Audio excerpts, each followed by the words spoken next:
Hello, everyone. Good afternoon or good morning. Welcome to the new colloquium of the Hypatia Colloquium series. It's a pleasure to host today two early career scientists, and we are very looking forward to see the exciting science that they've been doing. And please be aware that the early career scientists that have been selected for this series with a very high competitive selection process. So congratulations to all of you for being with us, and thank you for attending the talks. So, and of course, I would like to also thank immediately the two, Evgenia and Michael, who are two fellows in Chile, who are today helping us and chairing the session. You will meet them in a minute. Let me give you very, very quickly the usual technical aspect. Please be aware, for people attending the event on Zoom, please be aware that the event is broadcasted on YouTube. So if you are uncomfortable with that, please, you can leave the event, and then you can still follow the event on YouTube. If you want to make questions, you will be given the chance to do so by the chairs after the talks, by raising your hand. So you can react by raising your hand, so you can make the question yourself, or you can also type the question on the chat. You can also, people on YouTube can also, of course, use the live chat to make questions, and the question will be passed to the speakers. Please be aware that there is always a 15 to 20 seconds delay between the time in which the event is seen on YouTube and the actual event is made live. So please keep this in mind and be patient. Having said that, I think we can start immediately. So the other reminder that please, you can go to our webpage. There is a full program available. Together with the program, you can click on the title of the talks of the speaker, and you can download the CV of the speakers, so you can get them closer. So please use this database of excellence where you can see our speakers. So with that, I would like to let the floor now to Michael, who is a fellow at Chile, as I said. Michael, are you there? I am here. Can you hear me? Fantastic. Yes, we can hear you very well. Thank you very much, and I leave you the floor. Okay. Great. Thank you, Michael. Ciao. Thanks a bunch, Giacomo. Today we have two very interesting talks that we're going to be hearing from the speakers today. So my name is Michael, and later Evgenia will take over as the chair for the second talk. For the first talk today, we have Vito Squicciarini from the Università degli Studi de Padova, and he'll be discussing whether or not massive stars can possess their own planetary systems. So thank you very much for being here with us today, Vito. If you would like, please go ahead and share your screen, and I'll stop sharing mine. Hold on, let me stop sharing. There we go. Okay, now the floor is yours, so go ahead.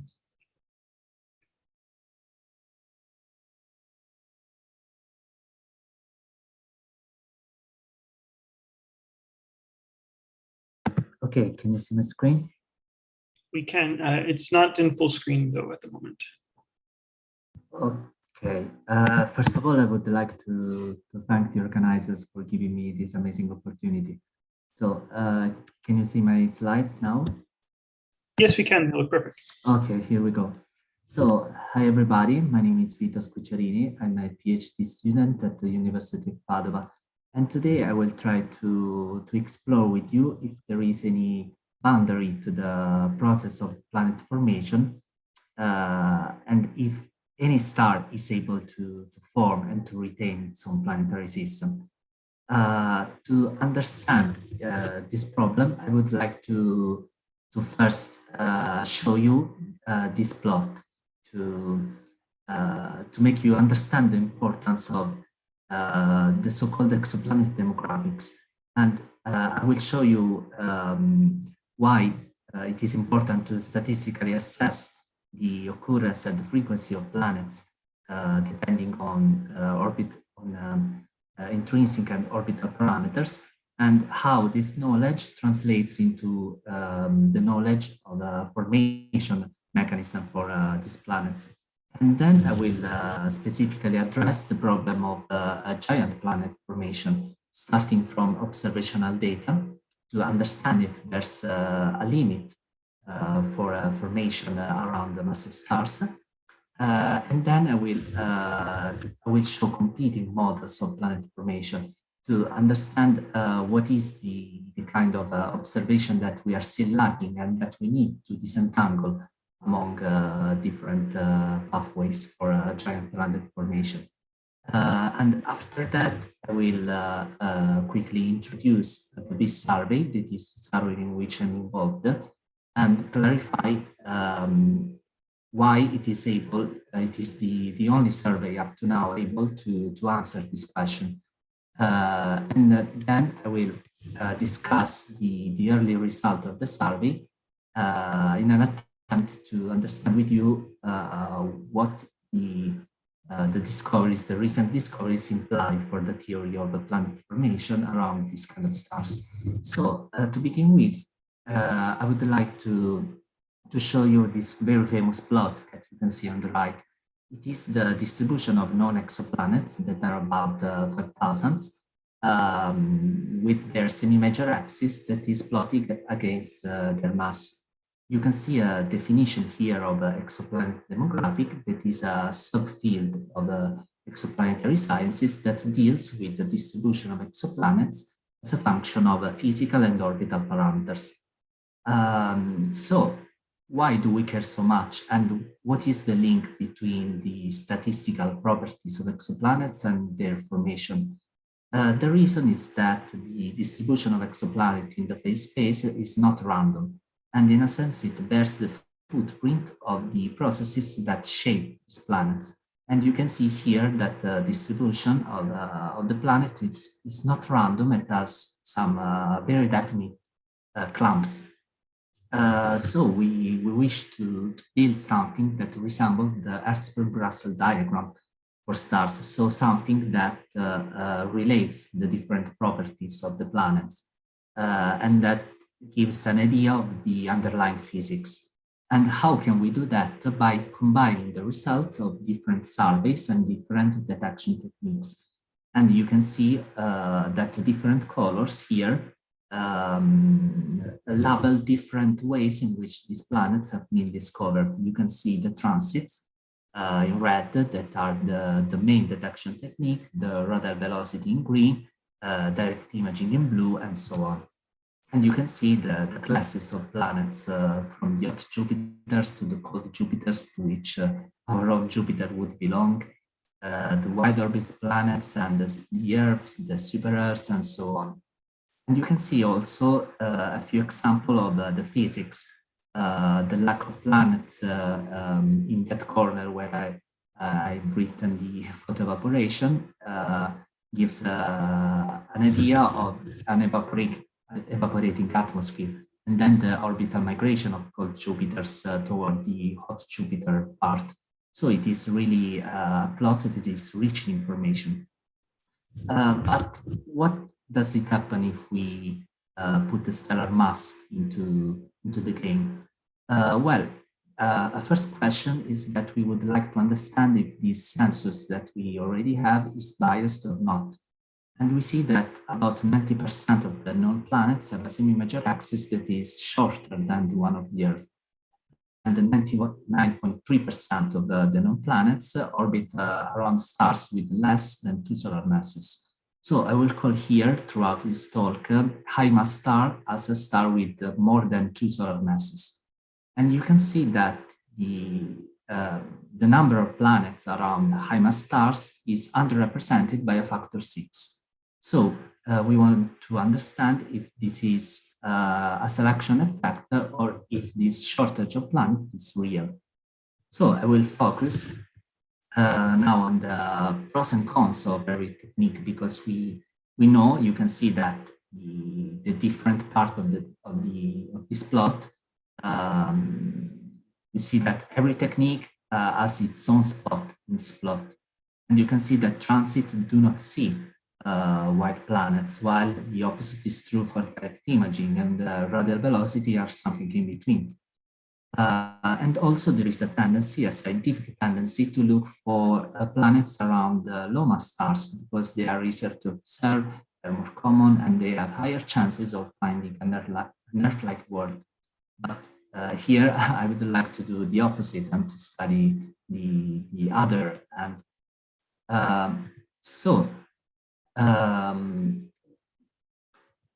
a recent study by Wolthoff et al.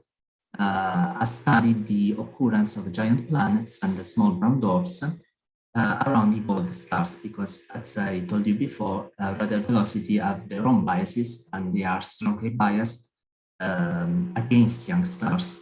So they have studied the occurrence, the diffraction of we can say the expected number of giant planets per star as a function of stellar mass. And you can see the result in the figure. Just focus on the blue curve. You can see that there is a peak, a well-defined peak at about 1.7 solar masses, and then the occurrence of giant planets falls down to about 0 at 3 or 4 solar masses. Then there is a positive correlation with metallicity, and then there is also a peak of separation distribution that is a semi-major axis at a few astronomical units. So keep in mind these numbers, because I will talk about them in a few slides. But there is a question that we might ask ourselves, because we don't know if we are probing the most interesting separation with radial velocities. Because the signal of radial velocity, here you can see the equation with the important physical quantities, is proportional to the mass of the planet, of course, and it is anti-correlated with the stellar mass and with the separation, the semi-major axis. So if we consider that most planets, according to the models, should form around the snow line, that is an orbital distance in which water can be found in the solid form, and we inserted information that the snow line goes further out with the increasing stellar mass with an exponent that is between 1 and 2, you can see that the signal of radial velocity is anti-correlated with the stellar mass. So finding giant planets is more difficult around more massive stars. And this could be the reason why there are no planets for more massive stars. But we don't know if there is something real or just a net effect related to radial velocity searches. So that is the reason why direct imaging is the only techniques that is able to complement indirect techniques by exploring the outer region of planetary system and to see if there are or not white giant planets. This is very important because there are different models, two models of planet formation that make very different prediction about the existence of giant planets. So here we go. The co-accretion model is the first model of planet formation, that is the one that explains the formation of Jupiter and Saturn. It is a bottom-up, it is a model in which, a bottom-up model in which a solid core builds up from dust. And then it accretes mass, it accretes solid mass up to 10 Earth masses, and then it begins a runaway accretion of gas. And you can see on the right that after reaching a critical mass, there is a very rapid increase of mass that is basically a gas envelope that builds up. And the metallicity of the disk, of course, makes this process easier. So there is a higher probability to form giant planets if the star has a higher metallicity. And then there is a higher occurrence of planets around more massive stars because a protoplanetary disk is also more massive.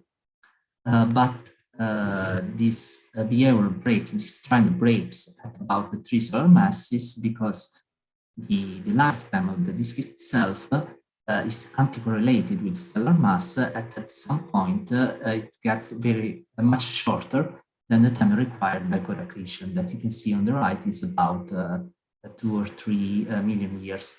So it would reproduce all the observed planets, and indeed it is the reason for basically all the planets that we see through transits and radial velocities. On the other hand, there is another mechanism, that is the gravitational instability model. It is a top-down formation model in which stars and brown dwarfs are way more common than giant planets in the mass distribution, as you can see on the right, because the limit between a brown dwarf and a planet is at 13 Jupiter masses. And so GI can form objects at a wider separation, so much beyond the snow line. And this should be very easy to spot through a direct imaging survey. So we have very different prediction, no planet versus some wide and giant planets. As you can see here on the right, it is just a way to wrap up what I've been saying. So as I've seen, as I told you before, core accretion explains basically all the known planets around low mass stars, but for high mass stars, there are different expectations.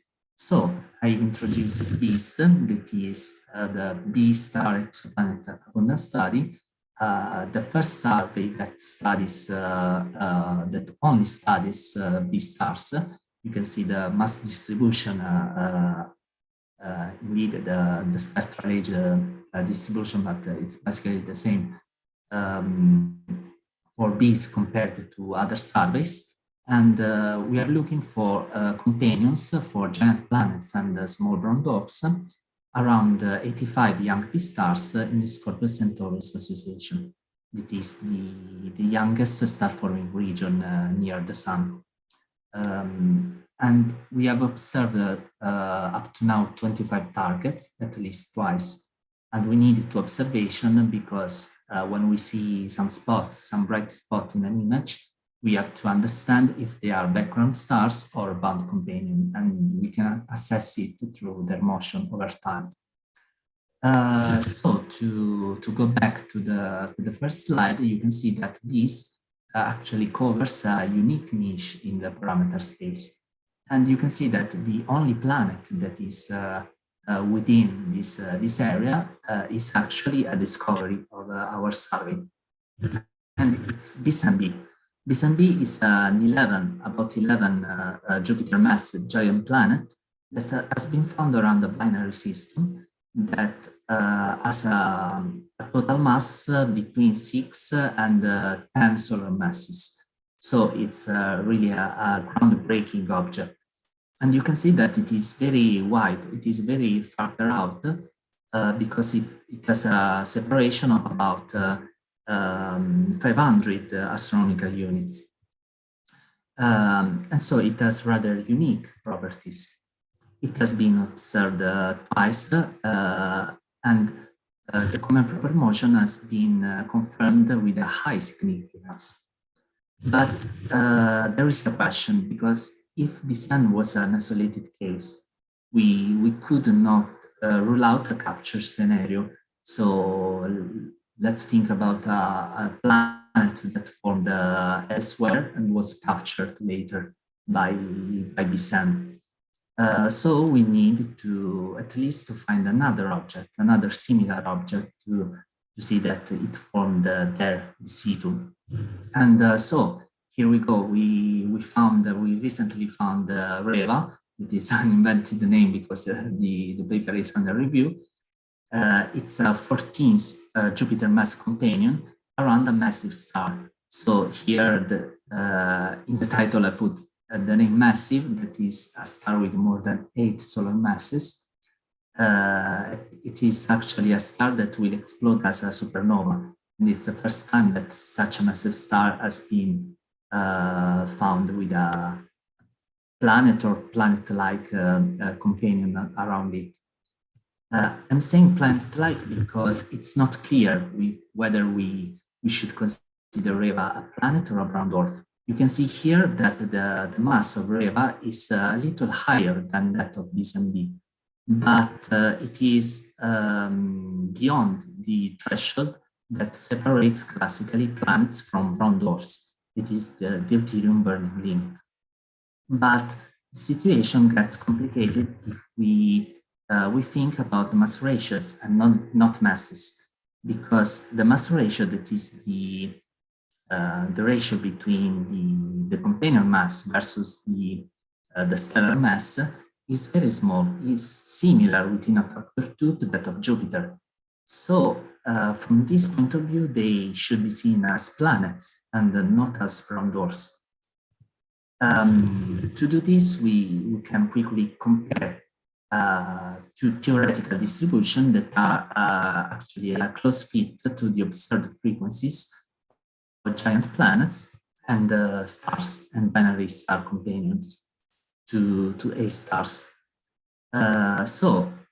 Comparing the mass ratio and orbital distribution of what we can call a planet-like population and a star-like population around A stars, and extrapolating the results to B stars, so to more massive stars, we see that the probability of finding at least one companion out of 25 targets in our very simplified model is much higher for a planet-like scenario. That is a bottom-up scenario in which we expect that the number of small mass companion is more common than massive companions. And the planet-like scenario, by construction, is a co-accretion scenario. But this is very striking. This is striking because, as I told you before, co-accretion would not require, we would not expect any detection due to co-accretion, because the time required for co-build-up is much higher than the lifetime of protoplanetary disk. And also the semi-major axis is much wider than expected. But on the other hand, a gravitational instability scenario that is probabilistically very unfavored would have a very low mass ratio here, because usually the mass ratio is 10 times or 100 times higher than here. So it would imply a very small conversion efficiency of a disk mass into companion mass. But there is a great problem that both models have never been extended to high mass stars. So there is a possible, there are possible unaccounted effects of missing physics. And it is really challenging because there is something that exists, but we don't know yet. So what shall we do now? Of course, the first step will be the completion of the survey, and then the astrometric monitoring of BSEN, of Reva, and other future discoveries to determine the orbital parameters, and so to have hints on the formation and the dynamical evolution of the system. Then another opportunity is the measuring the CO ratio, and then also to compare the spectroscopy of these planets with that of free-floating planets and brown dwarfs that will be seen by James Webb, the James Webb telescope. And finally, a statistical analysis will tell us if the mass distribution is bottom-up or top-down. And so, which is the formation mechanism that is favored in this condition. So with this, I'm finished, and I'm waiting for your question. Thank you very much. Thank you very much for your very interesting talk. Does anybody have any questions from here in the Zoom call? If you do, feel free to raise your hand, and I will call on you. Giacomo, go ahead. Yes, can you hear me, Vito? Thank you, yeah. Thank you, Michael. Yes, Vito, I have, in fact, a question about the second point, the bullet point you were mentioning here, the astrometric monitoring, and how to. So, which is that? Just to, I mean, briefly, which when you say determine orbital parameter that you can give hints on the formation. how would you disentangle one scenario with respect to another? Which signature would you? Sorry, maybe it's a naive question because I'm not. But I was wondering, what is the signature that you will look at? What is the to disentangle formation scenarios? Well, okay. Well, it's not clear.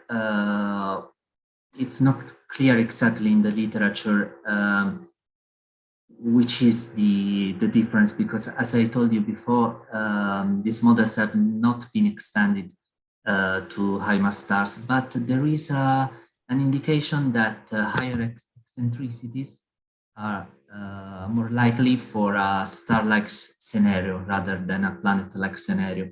So I would say that it is very important to measure the eccentricities of these planets. And if we found other objects in the systems, then we could argue for something like scattering or some body-body effect.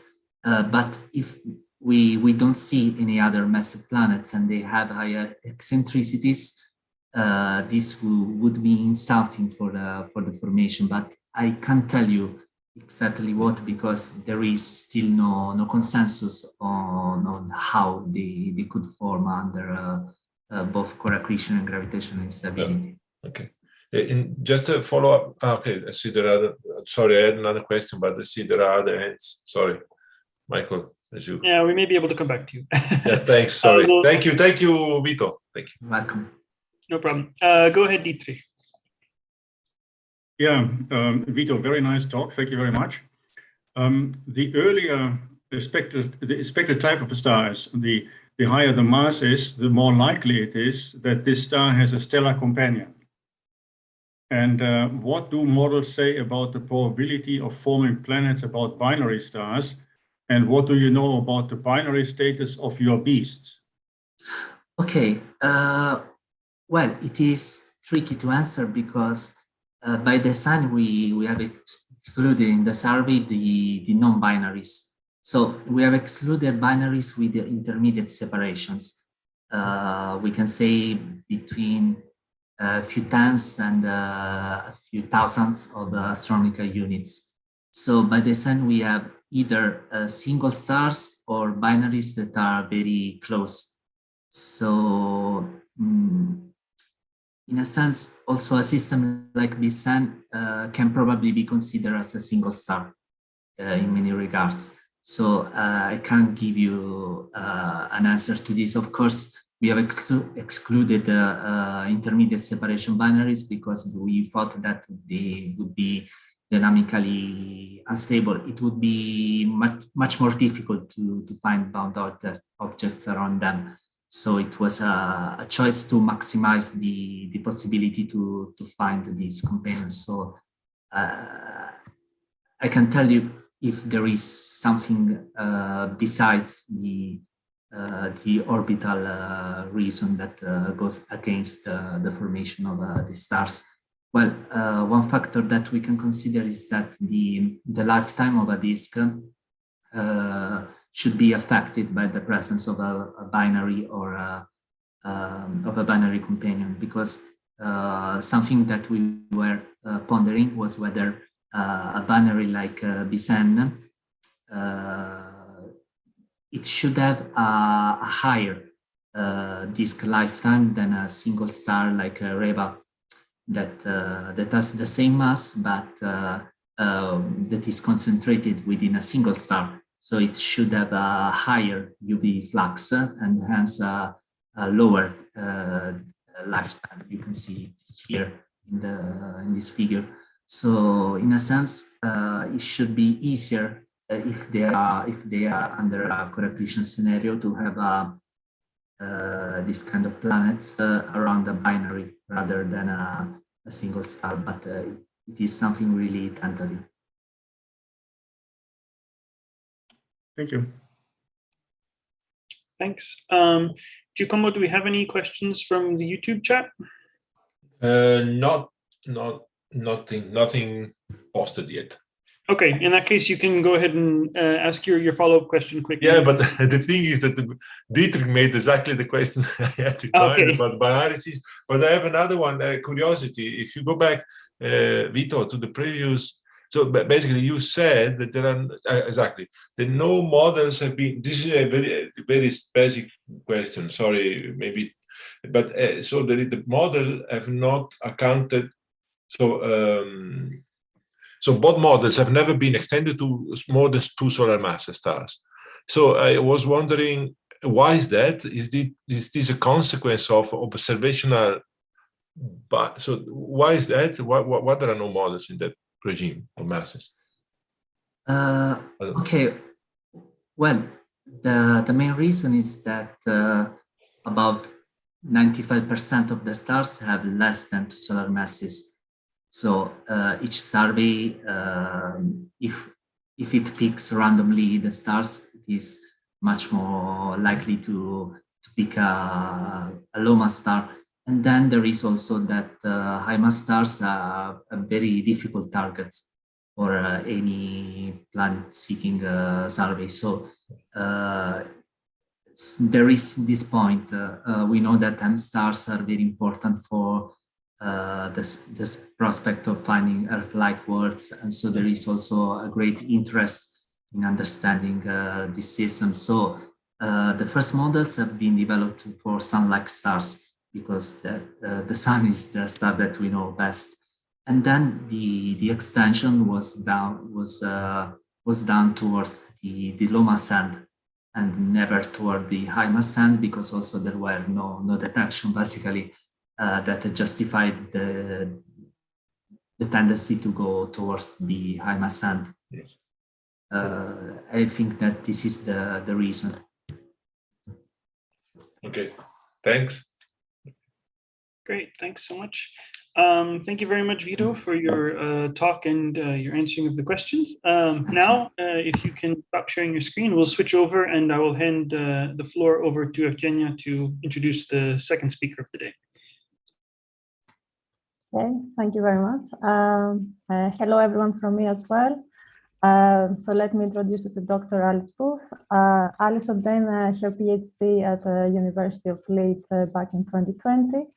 Where I actually had a personal luck to meet her there too. And shortly after, and when COVID was becoming a thing, she moved to Leiden Observatory, where she started working as a postdoctoral researcher at the group of the molecular astrophysics group. And today she's going to talk us about sublimating icy spinning forming planets. And Alice, the floor is yours. Okay. Thanks, Evgenia, for that introduction, and thank you to ESO for inviting me to give this talk.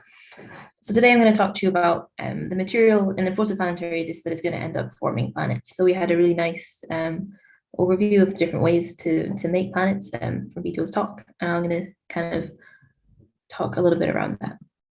So we now know over, say, 5,000 exoplanets have been detected around nearby stars. But the architecture of all these new systems is very different to our solar system. So we kind of have to rethink how we can form planets around different types of stars. So if you have a look on the plot on the left, this is just a scatter plot showing confirmed planet detections with their orbital radii versus their inferred mass. And you can see it's very different to what we have in our solar system.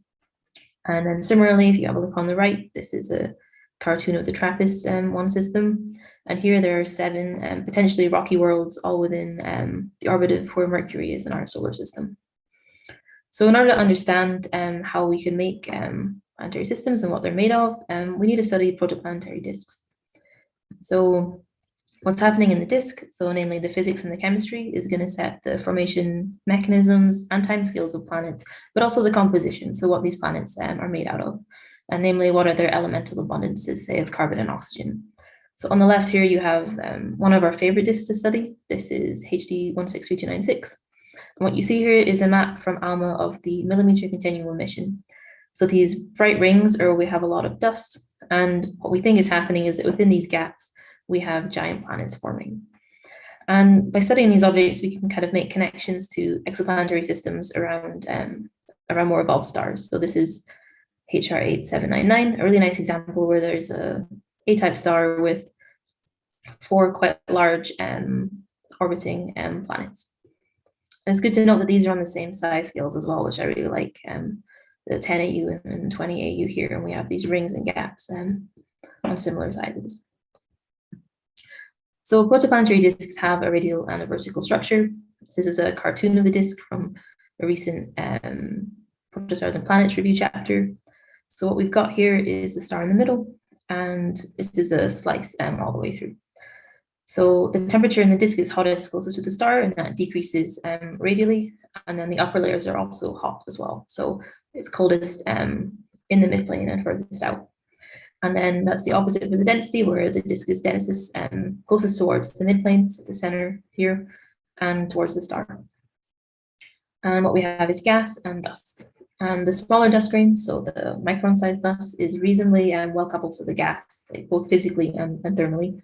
And as your dust gets to larger sizes, it becomes decoupled and settles towards the midplane. And this is here where we can have a lot of ices as well. So with different observatories, we can probe different regions of the disk and learn a little bit about what's going on and what the environment is for forming planets. So my expertise is namely with ALMA, so this is submillimeter wavelength. So what we see is dust close to the midplane on, say, 10 to 100 AU scales. And we can also probe low-lying J lines of different molecular lines. So we look at this warm molecular layer. But today, what I'm going to focus on is what happens if you have dust traps in your disk. So a dust trap is an accumulation of dust at a particular radii. And we'll have a look at what this can mean for what does this mean with what's happening in the disk in terms of chemistry and what it means for planet formation. So the different molecules you have in your disk in the gas and the ice phase, it depends on where you are vertically and radially. So to simplify this, we'll just talk about as a function of radius. So as you go further out in the disk, the temperature drops. And this means molecules will freeze out onto the dust. So what you have first is the water snow line. As you go further out, you have ammonia, CO2, CO, and nitrogen. And what happens is you have different abundances, say, of total carbon and total oxygen, so with the C/O ratio in the gas and the ice, and relative to what we think is the value of your star, say. So this means that if a planet is forming at a particular location in the disk, then its composition should reflect where it forms relative to these snow lines. So a planet forming within the water snow line should have a very different carbon-oxygen ratio than one forming outside the CO snow line, if they're accreting most of their gas, most of their material for the atmosphere from the gas in the disk. So this all depends on the type of star you have. So this are chemical models that show the abundance of water in the kind of atmosphere in the midplane of a disk for an M dwarf, a T Tauri, and a Herbig. So you have here is this kind of white region is where all the water is frozen out on the ice. And say you make a planet at 1 AU in all 3 of these disks, and they're all going to have access to a different amount of volatile carbon and oxygen. So it's a little bit more complicated than this kind of step function of C/O that we like. There's also a lot of physics and chemistry in the disk that kind of alters everything as well. So if you look at the kind of physical and chemical evolution of the dust and the ice in the disk, and also the pre-main sequence evolution of the star as well, you're going to completely change the C/O ratio across your disk and the chemical structure as well. So it's a little more complicated than where a planet forms. Planet C/O tells you where it forms, but we can try. So with ALMA, we can map the abundances of simple and complex molecules in the warm layer of disks on about, let's say, 10 to 100 AU scales. And these simple molecules, I'll list a few of them here. So CO is the most abundant species we can observe in a disk after molecular hydrogen, since we can't see really H2 directly in most of the disk.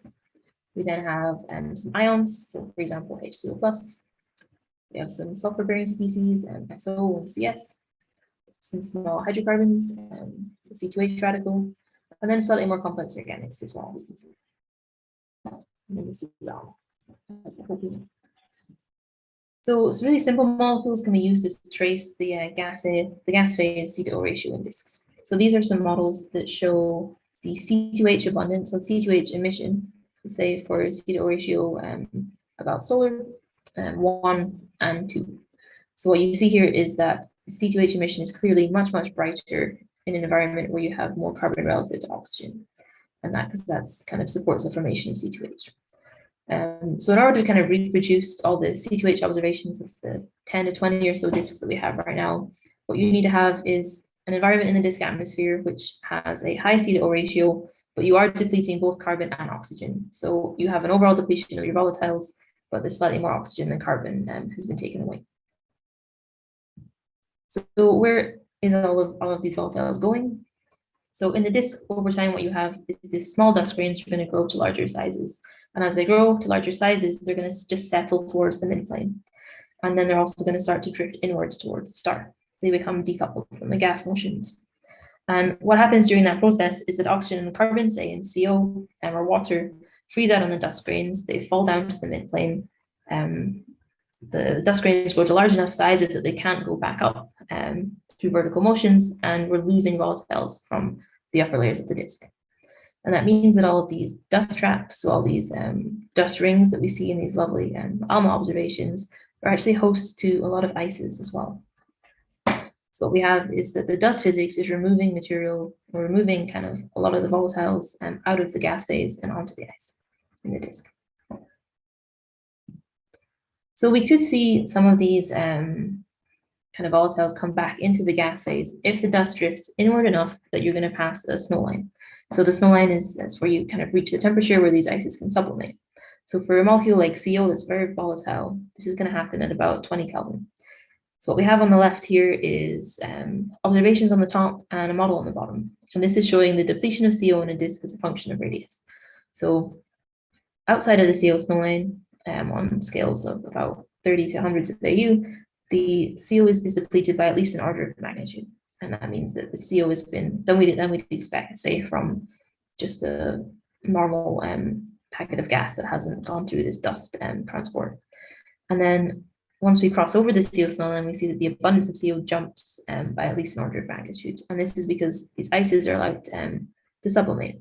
And what happens then is now your inner disk is actually enriched in CO relative to the kind of abundance that you would expect it to have. So you can have a supersolar abundance in the inner disk. Now we could expect the same thing to happen for water in a disk, maybe. That would be nice to see, because if you get the dust hot enough that water can sublimate, then you should get everything off the grains. And that means that you can see the entire kind of inventory of volatiles available for planets. So you could know your total abundances of all the different key elements that you're interested in. But the thing is that it's very hard to look for water directly because the transitions are weak, and it doesn't have, because the transitions are weak, and it's just not very good to observe from the ground either. But you can look for other molecules that could trace the sublimation of water, and those could be simple molecules that form by the OH radical. So if you have water that dissociates, you'll form OH, and OH can then form simple molecules like SO. You can also look for complex molecules like methanol, because these comps have similar binding energies to water on ice. So if you're able to bring methanol off the ice, then you kind of are about the temperature you could also take water off. And that would be really nice to see, because we could see all of the volatiles that we have in the disk. But this is a bit of a problem to observe, though, because even for Herbig disks that are warmer than Titori disks, the water snow line is still going to be within about 10 AU. And that's pretty difficult to observe with ALMA.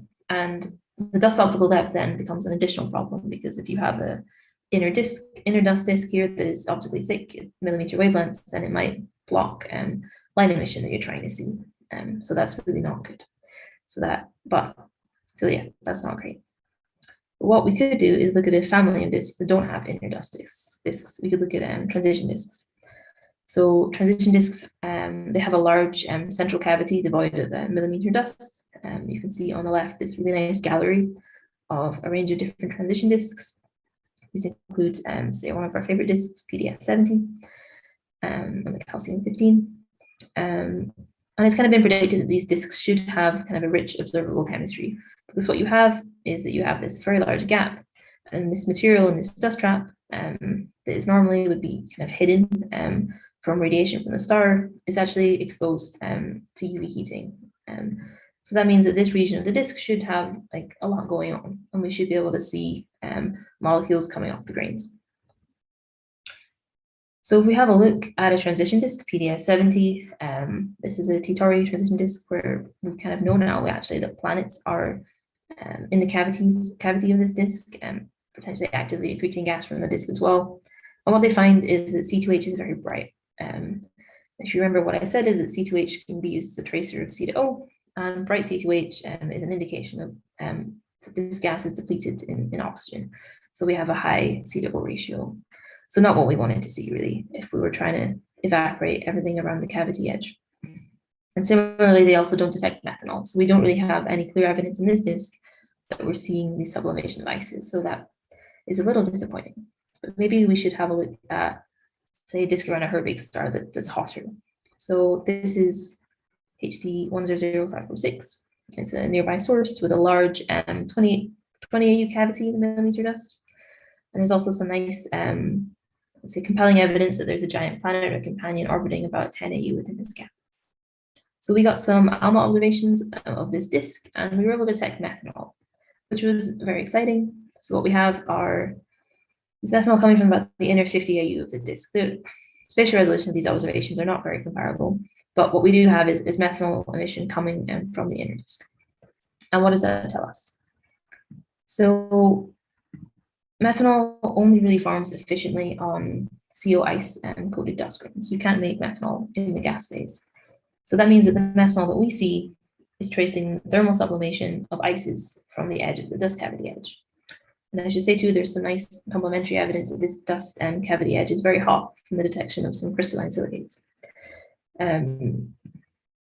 So also this is really nice evidence that disks inherit ices, because if you only form methanol on CO ice coated grains, this is a warm disk where we don't expect to have much CO frozen out to begin with.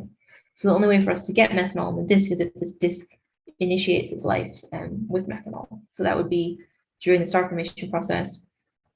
Some of the ices from the dark cloud are preserved, and they're able to be transported through the disk, and then we can see them in this inner 20 AU region. So we had observations of another disk as well. This is another warm perfect disk nearby, but this is kind of a very unique object because it has this asymmetric dust trap. So what you see on the left is the CO emission, and there's a very clear central cavity and also a ring of CO that is azimuthally symmetric. When you look at the larger grains, so the millimeter up to centimeter size grains that have been observed, you see that they're all kind of sitting on one side of the disk in this banana kind of shape. And this is kind of the most asymmetrically distributed dust disk that has been observed to date. And this is peaking at about 60 AU. So what's happening here is that we have a star at the center, a small inner disk. We have a gap that's been cleared by a companion. And this has triggered an instability on the outer edge of the cavity here, causing the larger dust grains to be trapped on one side of the disk. And then the dust grains and the gas are co-spatial. The smaller dust grains, so the micron-sized grains, and the gas are co-spatial going around the full azimuth of the disk. So we have an asymmetry in the dust emission. So we have a really nice gallery of observations towards this disk. So what we've got here is the dust on the left, a slightly different image to before. We have the C18O isotope log of CO, and this is reasonably symmetric given the signal to noise of the data. Then we have this whole host of other molecular lines. We've got simple molecules, SO, SO2, NO, more complex molecules, formaldehyde, methanol, and dimethyl ether. And what you can see is these are all peaking off source from the star and on the same side of the disk as the dust trap. And it's good to note too that this is actually the first detections of NO, SO2, and dimethyl ether in protoplanetary disks in general. So this is quite an exciting result. So what can we learn from these simple and these complex molecules? So if we have a look at the simple molecules, as I said, we can use them to trace C to O. So I talked about C2H, but you can also use molecules like CS versus SO. So we've got SO and SO2, and we don't detect CS in the data set. So if we have 100 times more SO, then our upper limit of CS tells us, it tells us that we probably have oxygen-rich gas relative to carbon, and most of our sulfur is actually in SO, not CS. And similarly, we detect NO and we don't detect CN. So we have an NO abundance that is at least 100 times greater than that of CN. And that is all consistent with a C to O ratio less than 1 and potentially solar about 0.5. And this is out at about 50 AU in the disk, which is quite far out. And this is really the opposite of what is seen in most disks. So these are two disks from the AMA-large program maps, and these are both also Herbig disks. These are not transition disks, though. You can see they have these central peaks of dust emission, and they have very bright CS emission and non-detections of SO. So this is a reasonably unique result that we have here. So what we have as well is more complex molecules that really have a formation rooted in the ice. So that is namely methanol. So methanol and formaldehyde are detected in this disk, and they have very kind of high rotational temperatures for what we expect in disks. They're of order 150 to 200 Kelvin. And this temperature indicates we probably have the conditions in the disk to sublimate water. So what we have is an ice reservoir that's only constrained to the large grains, and that's why we have asymmetric emission. These ices and this dust is then heated from the UV from the star. These ices can sublimate, and then we're going to sublimate water and these complex molecules.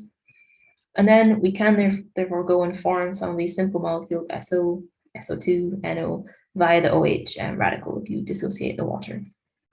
We might have some contribution of SO2 from SO2 ice as well, but we haven't quite done any kind of thorough modeling to figure out exactly how to backtrace these molecules to what they originally could have been on the ice.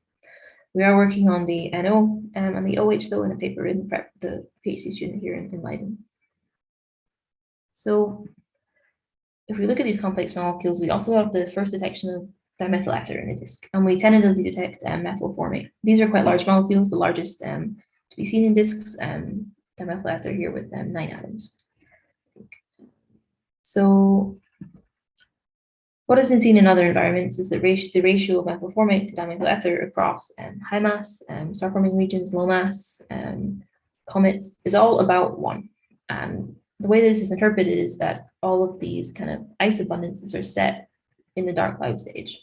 So the complex chemistry is set before stars even form, and these different environments inherit these molecular abundances, and then during whatever process it is, causes them to be released from the ices, and most of the material is preserved. What we find for IRS-48 is that we have a very similar ratio to this 1. It's about 0.9. So this is kind of consistent with this disk inheriting ices from a colder stage in its evolution, which is really nice to kind of add another environment to this plot. So to start tying things up, what does this mean for forming planets in these types of disks? So this is our kind of cartoon of the disk. Star, we have a small inner disk. We've got a cavity, maybe with a planet or companion. We have the dust trap with ices, and we have the disk gas. So our disk composition is going to be kind of set by the initial material it inherits when it forms. This outer disk gas is probably going to have an elevated C to O ratio, but overall depleted in volatiles due to the settling and growth of dust that then forms this dust trap. In the inner disk, even not really the inner disk, we're talking 10 to 50 AU, we've seen that the conditions are enough. We can irradiate this cavity edge and sublimate most of the ices. So that is not including water here. And that means that material that's going to flow into the inner, say 10, 1 less AU of the disk, is probably going to have, the gas itself is going to have quite a low C to O ratio. And that also means any of kind of the grains that are coming through here probably don't have ices either. So what we see is that the gas phase, carbon and oxygen abundances are going to vary across the disk, and that's not just due to the kind of temperature structure that you'd expect for a disk, but also what is happening with the dust and where these dust structures are forming. So if we have a look at a different disk with a dust trap, so HD 142527 is also a Herbig transition disk. You can see it here on the bottom. It has this kind of asymmetric dust trap as well, but this is located about 150 AU from its host star, so very different to IRS-48. So this dust trap is probably, well, it's definitely beyond where we think the temperature is high enough to sublimate water, but potentially even beyond the CO snow line as well. So in this object, early AMA observations detected CS in this disk, and it shows a very asymmetric distribution, but opposite to the dust. If you compare that to IRS-48, we have SO2 with the dust. So these are two very different, very different things are going on here. So we've been looking at some archival observations with the master student here in Leiden, and we realized that ESO is covered in some data sets on this source, but it's not detected. So we have a C to O ratio that is probably greater than 1 in this gas here. We also have a look, and we don't detect methanol in this disk. And the rotational temperature for formaldehyde is very low. It's about 20 Kelvin. This is 10 times less than what we kind of measured for IRS-48. So what we have here is a very cold dust trap. We don't have kind of evidence for any of the ices coming off in this object. So it really matters like where these dust structures are forming in a disk and how they're going to affect the composition, say, of the inner, say, 10 AU gas disk. So to summarize, the planet composition is set by the physics and the chemistry in the disk, and the dust physics is very important in particular. And these dust traps that form in disks are also host to a lot of ices. And transition disks, so these with large central cavities, could have a really kind of rich observable chemistry at the cavity edge due to kind of UV heating that wouldn't normally happen to this midline material. So in two Herbig disks, we've got really nice evidence that we've got a sublimation of ices at this cavity edge, and that is ices of complex molecules, but most likely water as well, from kind of the indirectly from looking at the simple molecules. And this is out at like 10 to 50 AU, so a little bit further than what you'd really expect. And that means that the gas going into the inner regions of these disks, flowing through the cavities, they have kind of a low C to O ratio. But this isn't the case, it seems, for all Herbig transition disks. It really depends on where these dust traps form relative to the star, and the spectral type of the star are also really important. And yeah, I'd like to thank some of the people that I've worked with on these projects. So there was some, especially some of the PhD and master's students that I've listed here. And I'm happy to answer any questions. Thank you, Alice, for a very nice talk, very beautiful slides as well. Thank you. So are there questions? Well, I can start while people think about it. So I was wondering, like, for the cases that you don't see both formaldehyde and methanol, why would you think that is? Because I would expect that because the temperature is quite similar for them to go to the gas phase. So why, if you see formaldehyde, what would be the explanation for not seeing methanol as well? Yeah, so at low temperatures, say 20 Kelvin, if methanol is coming off of the dust grains, it's going to be from non-thermal desorption, which is very inefficient. So if your methanol comes off the dust, say from like a cosmic ray induced desorption event, then it's probably going to fragment. So it's going to break apart and we can't observe it. And then formaldehyde, it forms on the ice on the way to make methanol with the hydrogenation of CO. But also, I think you can form formaldehyde in the gas phase at low temperatures. So I think formaldehyde can form in the gas as well. So they don't always trace the same things. Okay, thank you.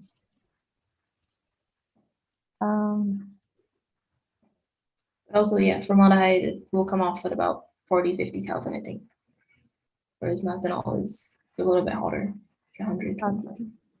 It depends on the density as well, of course. Yeah. So we have a question from Enrique. Enrique, feel free to unmute yourself. Yeah. Hi, Alice. Very nice talk. Thank you. So correct me if I'm wrong, but it is my understanding that methanol does not survive very long in the gas phase. And so my question is, if you find methanol in the inner cavity, for example, if you are able to resolve it, could you then put some constraints on, for example, the mass accretion rate through the cavity? If you see it, like you know that it must have sublimated at the edge of the cavity, and if you see it inside the cavity, could you use that to put some constraints on the mass accretion rate through the cavity, for example, something like that? Maybe, yeah. Because I think, yeah, the lifetime of methanol surviving, where there's kind of a lot of UV, is less than, it's not less than 1 million years or so, for sure. But I'm not sure. It depends on, I don't think I have the resolution really and the signal to noise to kind of make that kind of to do that kind of sum. But it does seem like if these columns are sticking around, we might need to continually kind of replenish them from, say, motions in these dust traps and bringing material up and around. Thank you.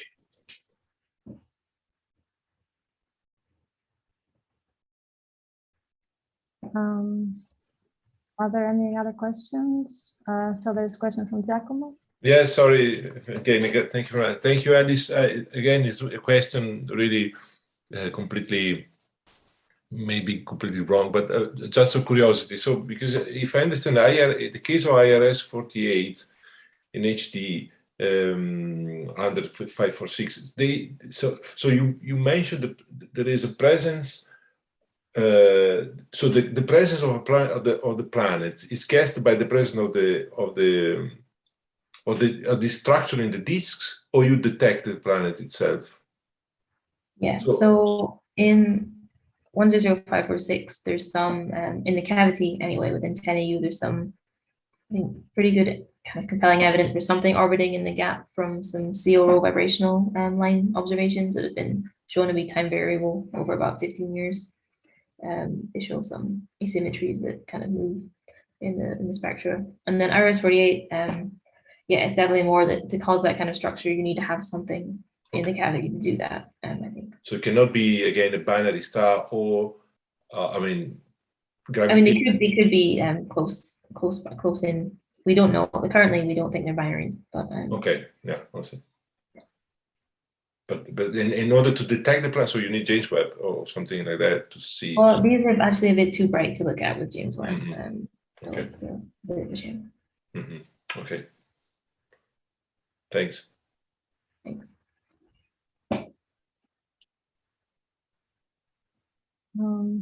So yeah, I also have a question about that. At some point, you saw some warm Herbigs, AEBE, with continuum observations and also like with the methanol. And the methanol was attributed to the inner disk, but somehow, to me at least, from the image, it seems a bit perpendicular to what we see in the continuum. So the observations that I had at that stage are not the best, right? The resolution is not great. It's mostly the beam, I think, is doing this, but we have follow-up observations that are about 20 AU resolution, and the methanol is just coming from the very inner part. So you can also trace this kinematically, like from the line profiles. Yeah. Okay. Thank you.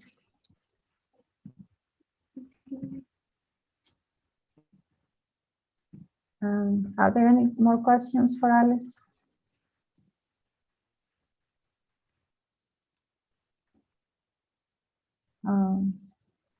I think, Giacomo, you have your hand, but I don't know if it's a new question. Or... no, sorry, I forgot my hands up. Okay, sorry. Sorry about that. Yeah.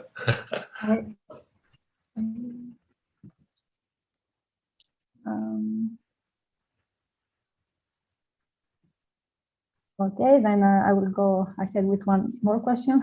So for the asymmetries you observe in the disk, so the different size of the dust, like if you have large dust, can actually be used as traps, as you say, but are there more explanations on why you could observe these asymmetries other than different dust grain sizes? So the CO gas is all the way around the disk, and if there's CO, then you'd expect to see other molecules as well in the gas, if gas phase chemistry is kind of in charge of what we're seeing. So for example, you can form a lot of molecules in the gas phase, but all the molecules we see here can strongly be linked to the ice. And if the ice reservoir is just with the large grains, it makes sense as to why we see them. Hopefully we get some more observations of different molecular tracers, and we can try and find other molecules on the other side of the disk. But this is actually quite a low mass disk as well for being on a Herbig. There's not actually that much gas there to observe anyway. But yeah, it's still, hopefully we see something else on the other side of the disk. That would be nice. Thank you very much. I don't see other questions coming in, so I think I would like to thank Alice once again for a very nice talk and for your answers. Thank you.